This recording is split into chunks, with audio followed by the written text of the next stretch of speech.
This tutorial review will show you how to download Discord app on computer. We can use Discord in browser, but if you want to download the Discord app on your computer, open your browser and open discord.com/download page, and here click on download for Windows,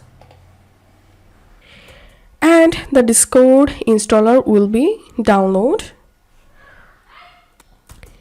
Once the installer downloaded, open your file manager and open download folder. Here you will get Discord setup. Double click on it.